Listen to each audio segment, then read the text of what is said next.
본 영상은 기괴한 도서관에 의해 만들어진 오리지널 창작물이며 픽션입니다. 현실과 혼동하지 않도록 주의 바랍니다.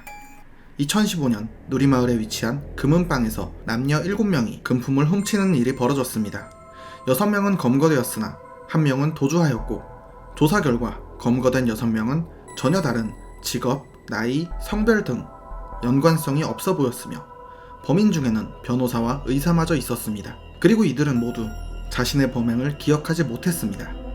기괴한 도서관 오리지널 시리즈 엘레나 여왕님, 지금 시작합니다. 가시죠.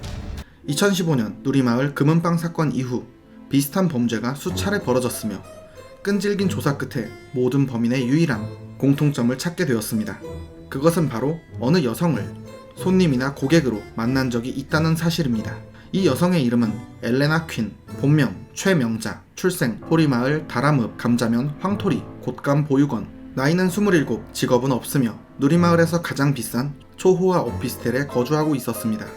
보육원 출신으로 부모나 가족은 없으며 부유한 생활을 유지하는 자금 출처가 의심되던 중 국세청과 경찰 조사를 통해 금은방 사건으로 사라진 금품을 팔아 재산을 마련한 게 드러났습니다. 물론 현금화하는 방법 또한 본인이 아닌 다른 사람에게 지시하였기에 잠복 수사와 CCTV 감시 및 금융 입출금 거래 내역으로 찾을 수 있었습니다. 그러나 어찌된 영문인지 새벽에 어느 경찰관이 무단으로 용의자 엘레나를 풀어주는 일이 벌어졌습니다. 해당 경찰관은 이후 기억나지 않는다고 주장하고 있으며 달아난 엘레나는 종적을 감춰버렸습니다. 그러나 사실 경찰에서도 잡지 못한 그녀는 누리마을 지하에 위치한 어느 격리시설에 감금되었습니다. 이 시설은 각국 고위 인사들에 의해 운영되며 세상에 알려져선 안 되거나 혼란을 줄 수 있는 초자연적인 존재들을 감금 및 제거하는 집단입니다. 대외적으로는 오래된 고서적을 관리 및 유지하는 비영리 단체로 운영하며 초자연 도서관 연합, 일명 초도연이라고 불립니다. 어찌됐든 이들에게 감금된 엘레나는 20살이 된 이후부터 강력한 최면 능력에 눈을 떴습니다. 다른 사람을 조종할 수 있게 된 그녀는 처음엔 사소한 부탁이나 잔심부름 등으로 시작했으나 이후 돈을 빌리거나 금품을 내놓으라고 명령했습니다. 그러다 결국 사람을 조종하여 금품을 훔치도록 명령했던 것입니다. 그러나 그녀의 최면 능력은 몇 가지 조건이 있었습니다. 상대방이 본인에게 크고 작은 실수를 했을 경우에만 최면이 가능했습니다.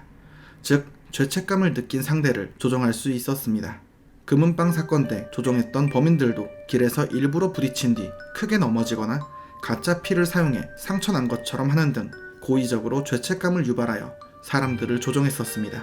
그렇게 최면에 걸린 사람들은 거리와 상관없이 엘레나가 아무리 멀리 있어도 최면으로 명령했던 일을 실천하게 됩니다. 다만 지속시간은 약 12시간 정도로 보이며 최대로 최면을 걸 수 있는 사람의 수는 10명을 넘지 못하는 것 같았습니다. 또한 최면에 걸리더라도 엘레나가 용서한다고 말할 경우엔 최면이 해제되는 것을 확인했습니다. 현재 엘레나는 감금된 채 큰 음악을 틀어놓은 헤드셋을 낀 직원들이 주는 식사를 제공받고 있으며 굳이 요청사항이나 할 말이 있을 경우엔 화이트보드에 마카를 사용해 글을 쓰도록 하고 있습니다. 게다가 3중 잠금 장치가 달린 특수 입마개를 착용할 경우 격리시설 내 안전이 보장된 수용자들이 활동하는 운동장에서 활동을 하거나 TV를 보는 일을 할 수도 있습니다. 죄책감을 느끼면 절대 복종하게 되는 능력을 지닌 엘레나 퀸. 누구나 살다 보면 실수할 수도 있고 실수에 의해 피해를 보기도 합니다. 우리 모두 용서하는 마음을 갖도록 합시다. 오늘 이야기는 여기까지입니다. 다음에도 더욱 기괴하고 재밌는 이야기로 찾아오겠습니다. 아참, 이번 영상에서 설명한 초도연에 대해선 잊어주시기 바랍니다. 비밀단체라 알려지면 위험합니다. 그럼 이만 시청해주셔서 감사합니다.